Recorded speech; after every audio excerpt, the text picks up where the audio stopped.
First, I'm John Bachman. The leader of al-Nusra, an al-Qaeda-linked terror group in Syria, puts America on notice. This says American air power continues to strike Islamic radicals in the Mideast. In a nearly half-hour recording, Abu Muhammad al-Golani, head of the al-Nusra Front, says attacks could be launched on Western countries in retaliation for those recent airstrikes. Those strikes hit several Nusra Front's facilities, including dozens of its fighters last week.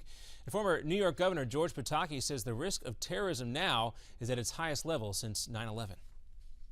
This is a serious effort to kill Americans, kill Westerners, and disrupt our way of life, and we have to deal with it. We can't simply enjoy the luxury of saying we're an ocean away. We're not.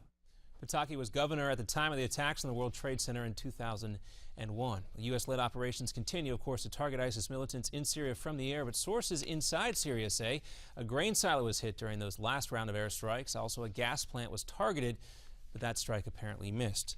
And charges are expected to be filed today against a suspect in the deadly attack on 2 women on an Oklahoma food distribution center. But the suspect's mother and sister have now released a video apologizing for what happened. I know what they're saying that he done, but I'm going to tell you this. That's not my son. 30-year-old Alton Nolan's accused of beheading one woman and stabbing another before he was shot. Both the second victim and Nolan have been in the hospital and are expected to recover. Police say he'll face several charges, including first-degree murder and assault. Now in Iowa, voters get a glimpse of their candidate's stance on the environment.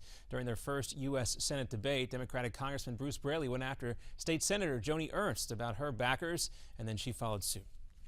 I'm not sure that's what Senator Ernst told the Koch brothers when she went to their secret meetings.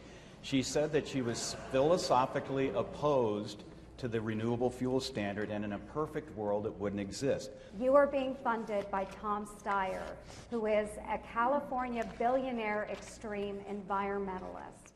Well, the crowd not really buying Braley's line there. Des Moines Register poll shows Ernst leading Braley by 6 points in what's considered a must-win for both parties. And tens of thousands of protesters have paralyzed the streets of Hong Kong for the second night in a row. Demonstrators are demanding more democracy from the Chinese government, which now controls the former British Commonwealth. Police also used 87 canisters of tear gas during last night's protests.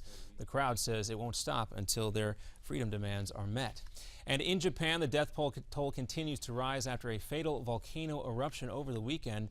The bodies of 5 more hikers were found at the shrine near the summit of Mount Ontake. That brings the reported death toll up to 36. Officials believe around 250 people were hiking on that volcano when it suddenly erupted. We'll have another update for you in 30 minutes. Now back to Midpoint with Ed Berliner.